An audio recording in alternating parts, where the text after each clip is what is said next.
Hi, welcome back. My name is Himanshu, and this is 12th lecture in this course on Bayesian modeling.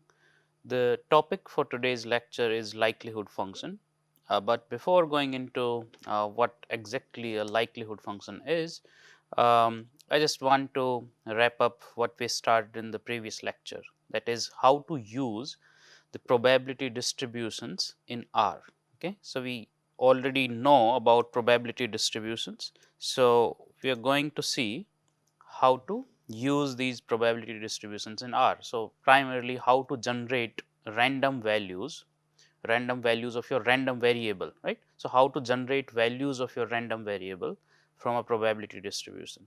And you can also do other things like how to calculate area under the curve in R, area under any probability density function, right?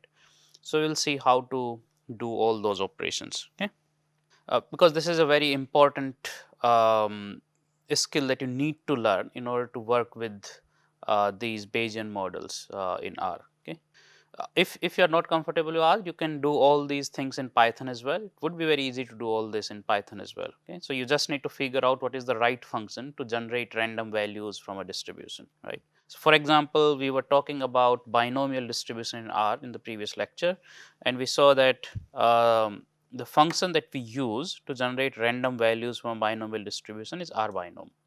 Okay, so for example, here I'm generating a single random value from a binomial distribution with sample size 50 and underlying probability of success being 0.9. So you can think of it as you are tossing a coin 50 times where the probability of heads is 0.9. Or let's say you are doing a word recognition task where you are given 50 words one by one, and the task of the participants is to recognize them. Okay, and this is the probability of a correct response, let's say 0.9. Okay, but here I'm just simulating a single experiment. So n is equal to 1. That means in a single experiment, how many correct responses would be there out of total 50 trials? Okay, so let's see. So we run this line of code, and when you run xsim, so xsim comes out to be 47. So that's the output. Okay, so that's one value of the random variable that we have generated from a binomial distribution, right? What will happen if you run it again? You will get a different value, right? Because it's a generative process. So it will generate different values depending on the underlying probability mass function. What is the underlying probability mass function? Well, it's a binomial distribution with underlying probability of success being 0.9. So highest probability mass would be somewhere around 45. At 44, you will have slightly lower probability mass. At 46, you will have slightly lower probability mass, and it will keep on decreasing on both sides of the 45, right?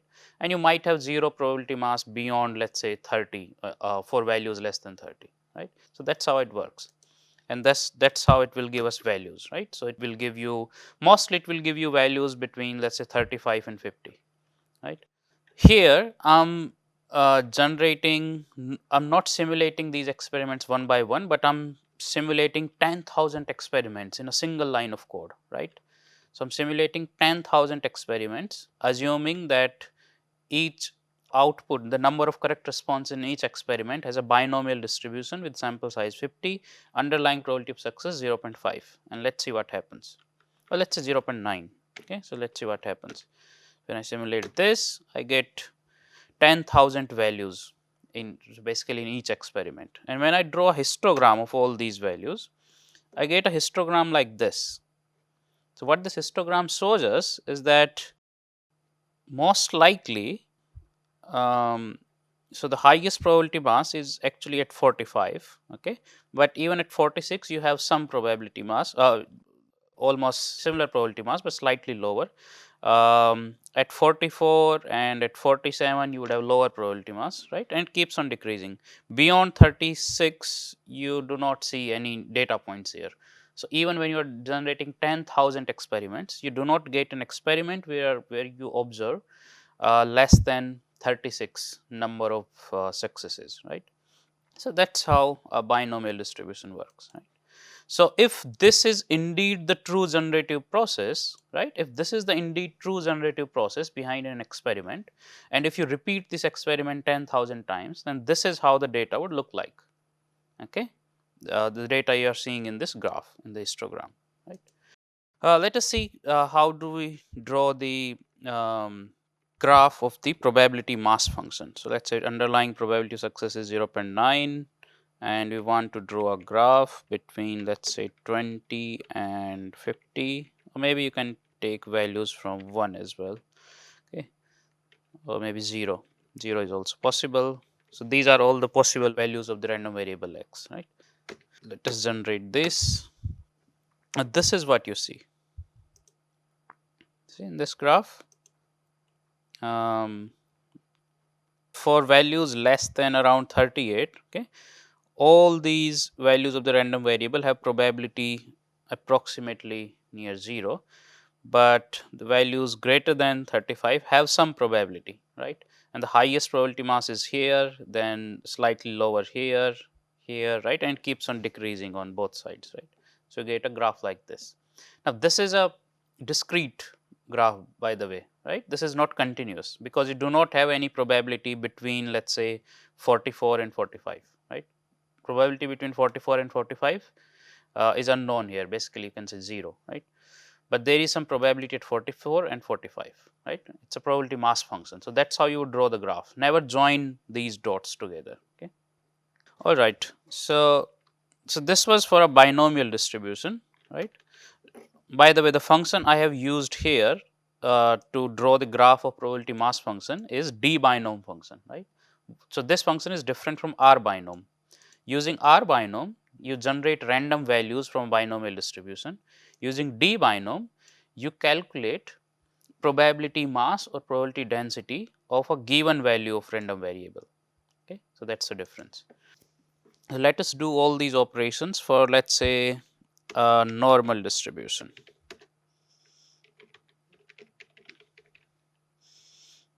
Okay, so let us say you have some reading time data, okay, such that reading time in ith trial is assumed to come from a normal distribution with mean 300 and standard deviation of 50. Okay. Now let us see. Let's say this is the underlying generative process, that mean 300 and standard deviation 50. So let us generate reading time in 1000 trials from this underlying generative process. Okay. So let me call it sim RT. So simulated reading times or reaction times, whatever. It's a human experiment. So you are recording, let's say, reaction time, okay, or reading time, doesn't matter. So the function that you use to generate from a normal distribution is R norm. Okay. What happens is that in R norm function, you will first thing that you would give is number of data points that you want or number of observations that you want. So let's say you want 1000 trials, okay, 1000 observations, okay, in this experiment, and then you give the mean.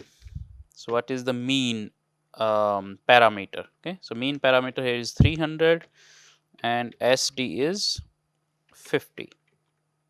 Okay,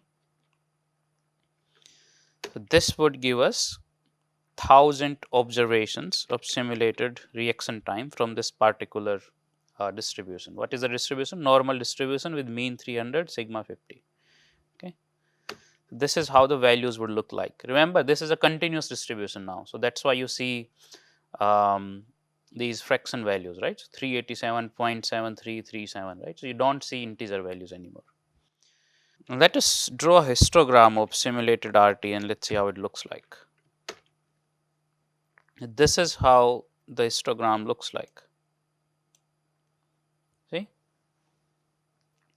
this is histogram of simulated reaction time from normal 350, right? 300 is the mean, ST is 50.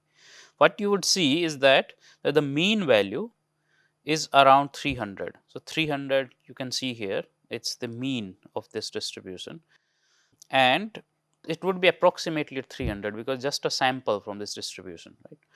And most of the values would lie between, what would be the 95% interval for a normal distribution? 300 minus 2 into 50 approximately to 300 plus 2 into 50, right. So, 300 minus 2 into 50 is 200. 300 plus 2 into 50 is 400. So, most of the values will lie between 200 and 400, and that is what happens here, right. So, this is 200 and here is 400. So, most of the values lie between 200 and 400. Right. So, this is how a normal distribution looks like if you draw random values from a normal distribution. This would look much more smooth if you, let us say, draw 10,000 values, okay, rather than 1000. Now you can see a proper normal distribution, right, centered around 300, and you can see the symmetry. It's totally symmetric around 300, and that's what happens in a normal distribution, and most of the values are between 200 and 400. Okay? All right. By the way, if you calculate actual mean, right, actual mean value of these data, this won't be exactly 300, right. It comes out to be 299.82, right. Why? Can you tell me why it is not exactly 300? Because you are drawing a random sample from this generative process, right. So, what happens when you draw a random sample? Well, you randomly are drawing 10,000 values from a normal distribution with mean 300, ST 50, right. These 10,000 values could be different when you, let's say, you draw these 10,000 values again, right. You again draw 10,000 values from the same distribution. Okay, this would be slightly different from the previous one. See, now the mean is 300.10. This is exactly because the values we are drawing are random values from normal distribution. So, they would have some randomness. There would always be some randomness, right, and that is why you won't get exactly the same mean, right. That is impossible. Similarly, ST won't also be exactly 50, right. So, in this case it is 50.11. All right. So, this is how you can generate from a normal distribution. Now, how do I calculate probability density of a particular value of random variable? So, let us say value of the random variable is let us say 400. Okay. So, let us say value of, let us say, some RT, some reaction time is 400. So, that is this is what you have observed in an experiment, and you want to calculate what is the probability density of observing this value, given that you have a normal distribution, okay, with mean 300 and ST 50. So, you can use d norm function. Okay. So, d stands for density. So, this is the function that calculates probability density of a particular value of random variable being generated from a normal distribution, right.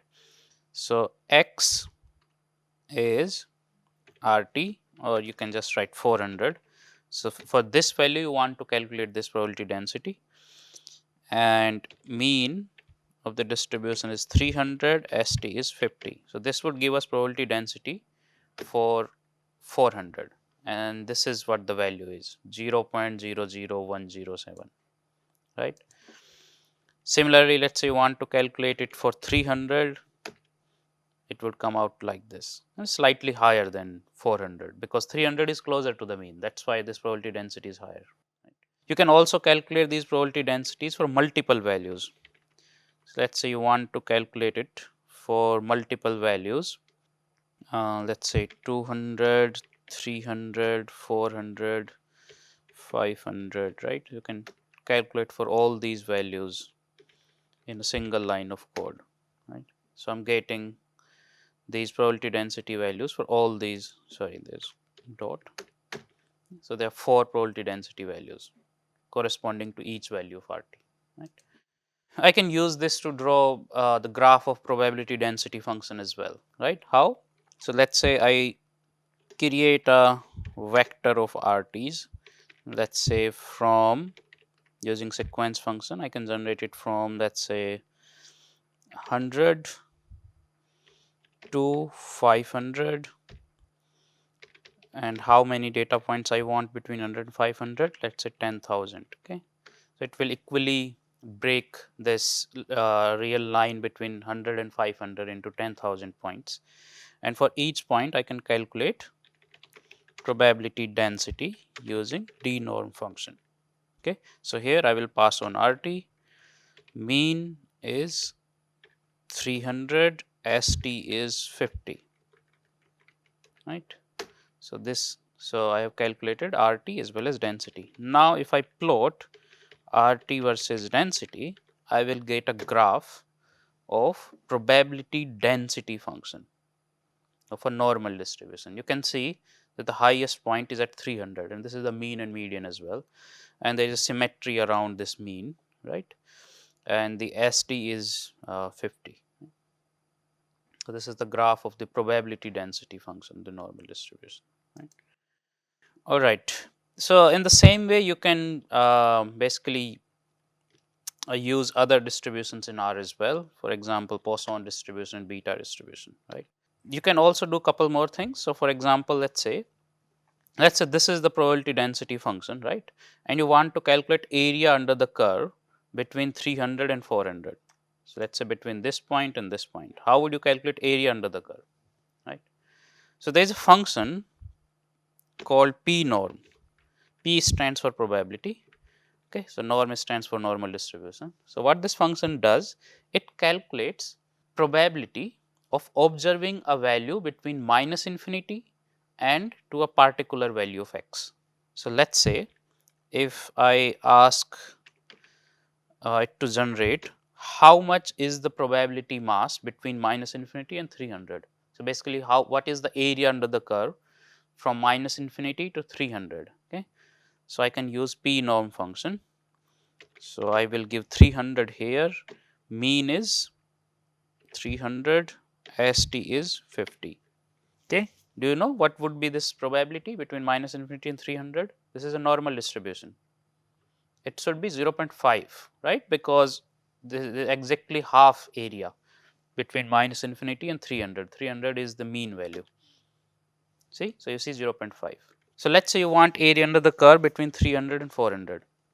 This thing is giving me area under the curve from minus infinity to 300. Okay, and this thing would give me area under the curve between minus infinity and 400, so which is 0.9772 something, right.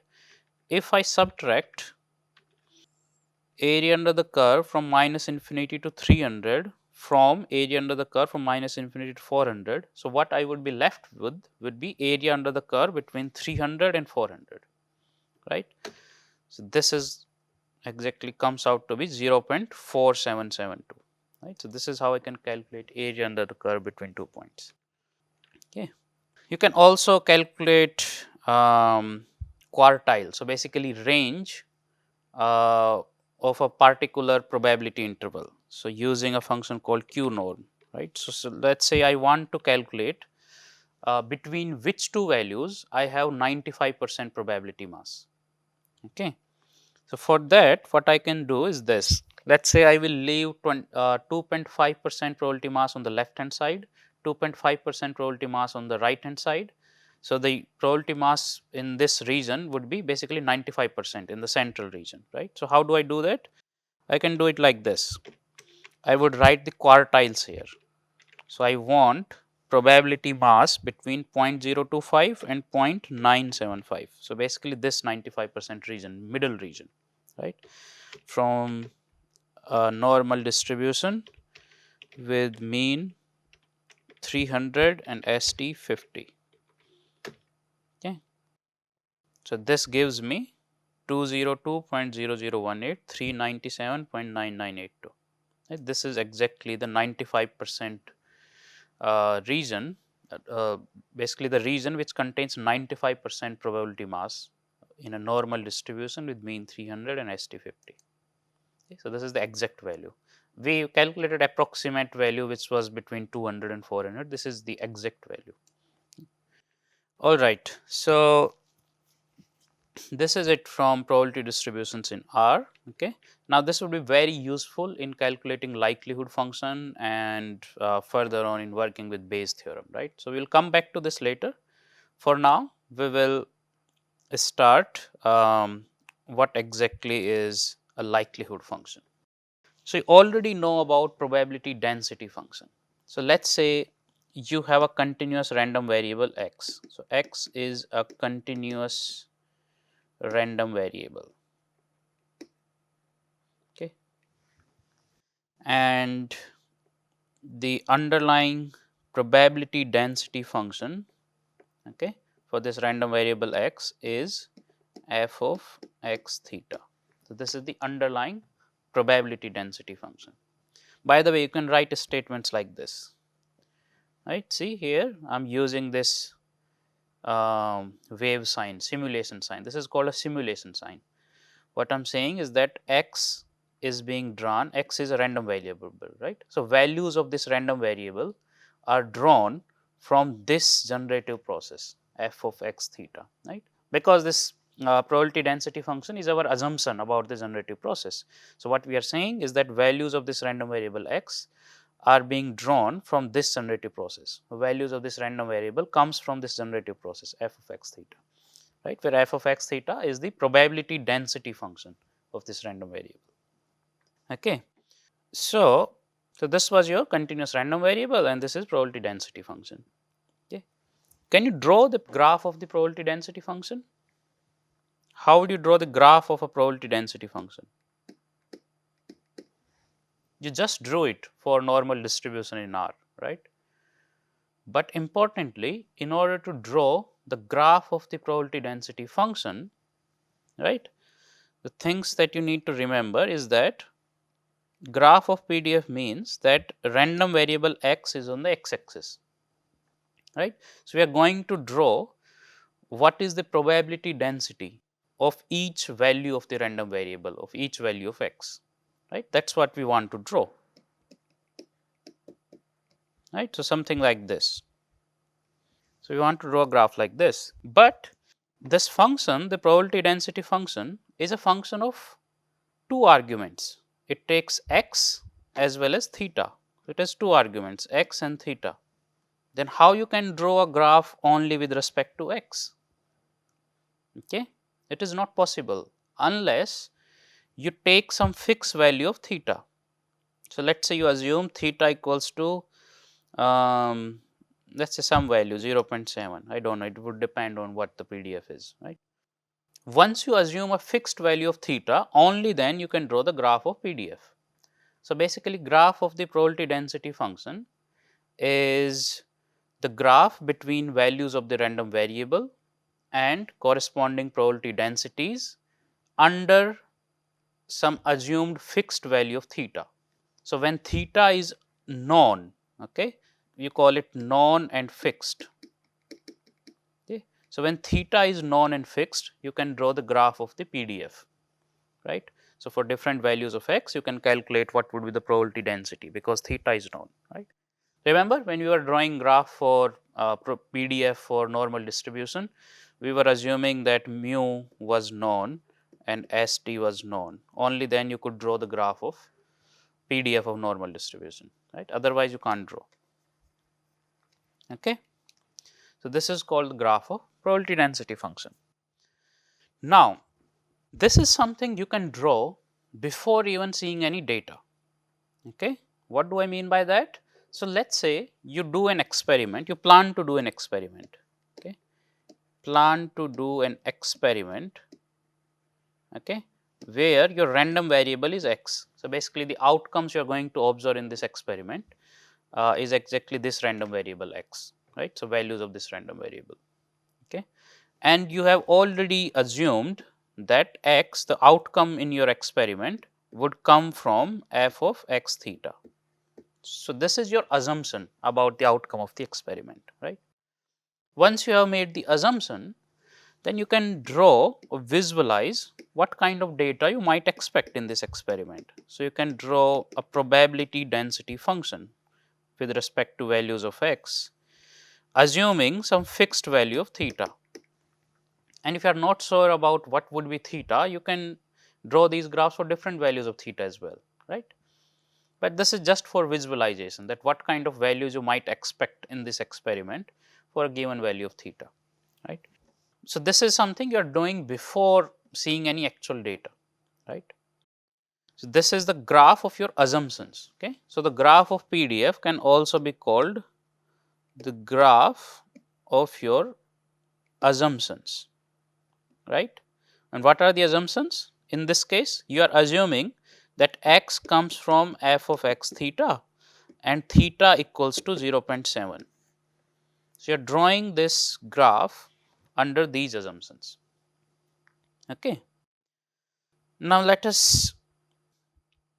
now what would happen once you have some data, right? So, let us say you did this experiment and you collected some data, basically value of random variable, and the data is like this. You observe that the value of x observed in the experiment is actually, let us say, 40. So, this is observed data now. Okay. So, this is data, this is your observation. Now, once you have data, right, think about this function, probability density function. Once you have data, then this quantity, this particular argument of this function becomes fixed and known. Okay. Now, x is fixed and known, right. So, it does not make sense to draw a graph with respect to different values of x, because x is fixed and known now. What you can do instead is draw a graph of this probability density function. It is the same function f of x theta, right, with respect to different values of theta. Okay. Given that x is fixed at 40, x is known and fixed at 40. Okay. This time the graph you are drawing is with respect to theta.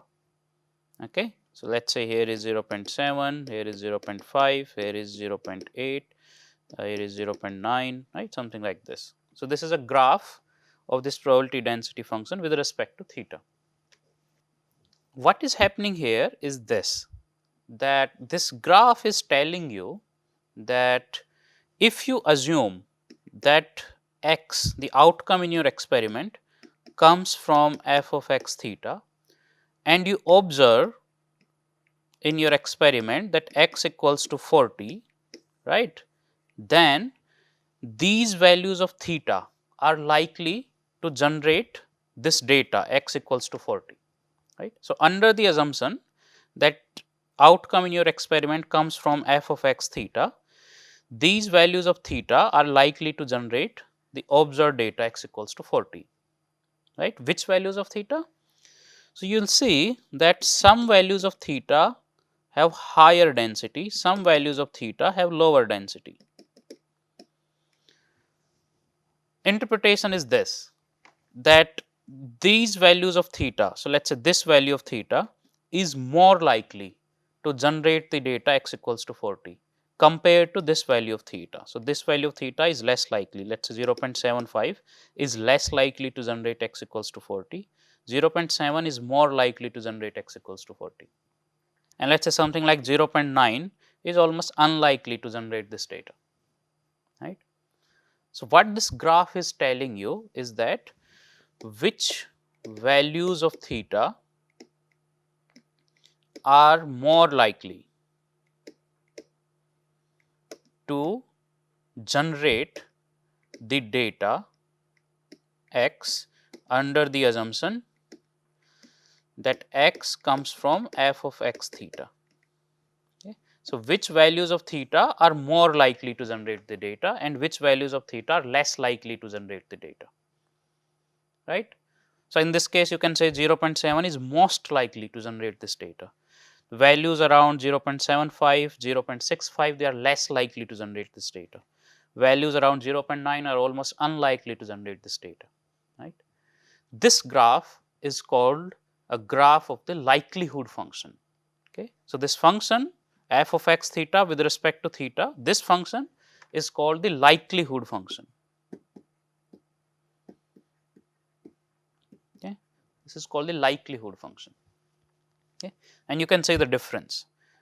So, the probability density function is a function with respect to your random variable x when theta is known and fixed, right. This was your PDF, and likelihood function is a graph of your f of x theta with respect to theta when x is known and fixed, when data is known and fixed, right. So, that is the basic intro of likelihood function. So, the idea is this, that for a given random variable, let us say x, right, you assume that this random variable has a probability density function f of, let's say, x theta, right? If you draw the graph between different values of the random variable and the probability densities, corresponding probability densities, assuming some fixed value of your parameter theta, then that graph is a graph of probability density function. Okay.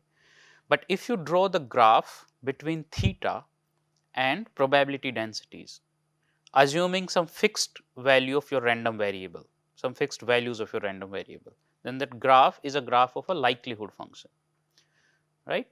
So, because your probability density function f of x theta is actually a function of two arguments, random variable x, value of the random variable, and parameter. So, when parameter is fixed and known, then the graph you draw with respect to x is called probability density function, and when data is known and fixed, then the graph you draw with respect to theta is called the likelihood function. Okay.